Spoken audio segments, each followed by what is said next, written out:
Parsha Behaalotecha begins with God's instructions to Moses about constructing the tabernacle's menorah, and then continues on with the children of Israel leaving the desert of Sinai, and ends with Moshe's sister Miriam being struck with leprosy. Hashem spoke to Moses saying, "Speak to Aaron." Why, Aaron was a prophet as well, so why couldn't God just have spoken to Aaron instead of speaking to Moses? There are two entities here. One, it's Moses is the leader, and second is the Aaron, who is the peacemaker and the most accepted personality. If you read the persona of the Torah, the personification of Moses, it's very different than Aaron. Moses is the one who's much more, in a sense, godly person, involved with interaction with God. Aaron is a people person, he's a peacemaker. When it's come to a daily mundane, lighting the menorah and dealing with daily lives, they need to have this type of interaction and respect, which is the order come from Hashem, from God. Moses give it to a people person, the one who have a better communication with people, which is brother Aaron, the high priest, and he instructed all the priests who's supposed to do it in a daily basis to light the menorah. So it's some type of the proper process of delegation in the management, especially management with such a large crowd of people in a time of wilderness. The Torah also says how, God instructs Moses and Aaron to make the menorah. I think we all are very familiar with what a menorah looks like, but what is, according to the rabbis, or what does Judaism say about the spiritual importance of a menorah and that design or the light it gives out? Rav Kook said, when there's a great darkness, you can't fight darkness with knives or guns or ammunition. When it's a great darkness, you light a small candle. That makes a difference. So lighting candles is a reflection of the soul of a person. It makes the whole difference, even with the small candles. So that's first idea. But furthermore, it's applied to the menorah in a sense of community. You have a community obligation to lit up the hearts of the people. And one of the idea to do it is by acting with this type of candles. Candles, it's a lot of symbols involved here. It's a symbol of victory, it's a symbol of happiness, it's a symbol of the soul of a person, it's a symbol of a small light change a lot of darkness. It's the whole idea of showing the world in a sense of community that thing can turn around with one good act. They leave Sinai and they're traveling through the desert. They start complaining, and they say that we should have been back in Egypt where we had all this great food, melons, leeks, garlic, all these luxuries. And why now did they start complaining? Why not, a little bit earlier on when they were at the, at Mount Sinai, or, in between the time when they left Egypt, or, they were complaining then too, but why now are they starting to complain again and not earlier? Isn't that show us how the Torah is a living Torah? Because if you look at our times, when you give people everything they wish to, especially silver spoon people, children, especially a society that's fed with all the goodies, the reaction is that people are not a better people by getting all the goodies. What happened is, when they are enslaved in Egypt, they value every small things.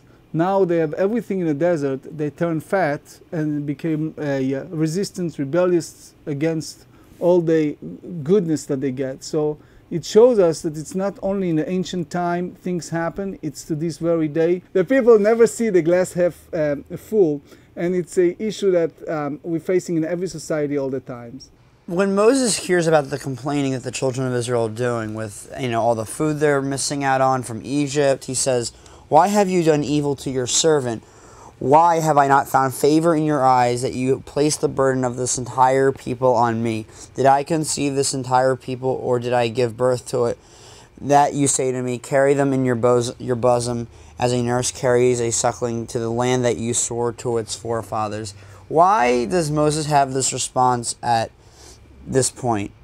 he sort of is giving up. He's not going out into the camp and chastising the people and saying, how dare you be so spoiled and ungrateful for what God has given you and giving you your freedom and giving you the Torah.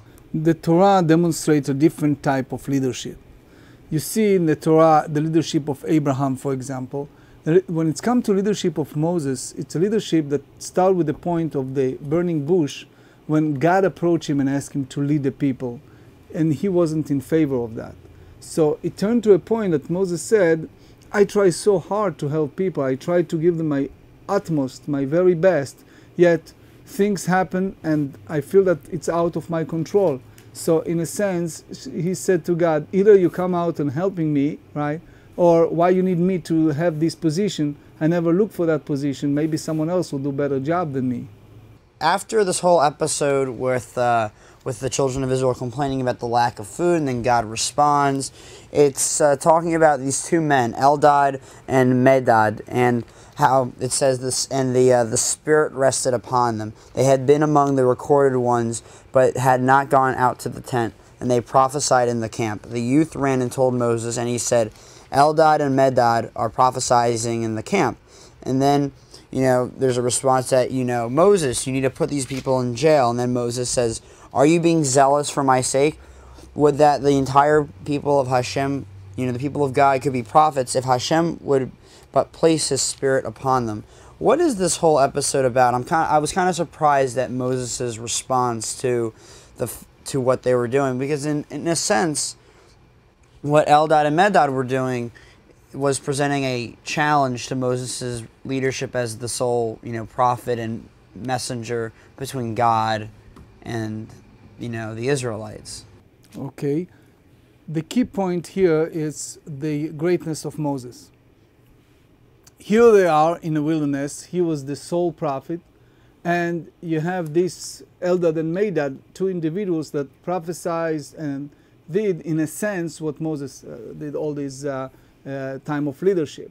So the expectations from his servant Joshua and others is to have him arrest them, to put them in the incarceration, to put them in a jail, because they are, in a sense, competing with Moses. But here we learn such an important message. The Talmud said that a person never been jealous of his son, meaning child, son's daughter, and his student. When Moses saw these people doing what he did, in a sense, he can get jealous or say that they are competing with me, but instead, he has the perception, the broad-minded, saying that when I'm helping another person to be great as me and even better, I'm basically doing what God expects me to do, and it shows how big I am, in a sense, of leadership. Here, you see a situation that happens in our lives a lot. You see a teacher with a student. You see in many circumstances in life that someone come up and he is not just as good as a teacher, but he can be even better than a teacher. What the right approach is like a Moses approach, that mi eten v'kol am Hashem nevi'im. I wish that everyone is a prophet and everyone is a teacher. In a sense, it's the feeling that I personally have when I see a student of mine or congregant or others that does well and doing so good that it's in my level or even better than me. This is one of the things that I can say about myself, that I'm very, very happy, try a little bit to follow the footsteps of Moshe Rabbeinu, to make more people prophet, to make more people teacher, to make the world a better place. So that's something that we should encourage, and God forbid never feel a jealousy, because we all on a mission. It's our call, and by making other people fulfilling their dreams, giving their heart and mind that they are great, and the proper word of encouragement, we basically fulfilling what we're supposed to do in this world. After this whole episode, it continues. It talks about how Miriam and Aaron, Moses' two siblings, speak against him. And it says, regarding the Cushite woman he had married, for he had married a Cushite woman. Moses married, the wife that Moses had was Tzipporah. Why does the Torah not mention her name explicitly, and why does it refer to her as a Cushite woman? Rashi said that Cushite is Yafa, it's a beautiful. Mm-hmm. so it's a nice way to call her without any denigration. But the whole idea, it was, in a sense, a personal small talk between sister and brother. Miriam was just talking to Aaron and she was chatting with him. But because she's a great prophetess and because they are such a great people, Hashem went after them even for the smallest things. When it's come to evil gossip, we can learn from Miriam that even a small talk between brother and sister, that it's a bad-mouthing someone. And the whole talk was about him being without his family, without his wife, he's in a mission with God, he separated himself, and all kind of small talk that was turning to be an evil gossip. They get punishment right away. The Torah tells us that Miriam was isolated with leprosy. It was serious. In one hand, they wait for her until she healed, but she was out and she reflected with this type of disease, which go to show you that for any action, there is a reaction. So in a sense, speaking evil or speaking gossip against someone, even it's a small talk within a family, it's considering a Lashon Hara. Why did Miriam only suffer from leprosy? Why not Aaron? Because the text explicitly says that he also spoke against Moses for the woman that he had married. Why was she the only one to be punished? Number one, it's a big question if Aaron was the listener or if he's really partake of this. But if you read, for example, the story of how Aaron lost his two sons in sudden matter, and you follow some of the rabbis who said that it was paying back for the golden calf. So who am I or who we are to judge exactly and to know how people get punished for what? We're not God and we don't know how things work. But what it's clear that it was a scenario, a situation of speaking gossip, speaking evil, and they show you how God takes every word and every action seriously and how it's affected the person, especially people in their level right away. Parsha Behaalotecha teaches us the importance of spiritual cleanliness for the children of Israel. It shows the importance that no one is above the law, even people who are the closest to God.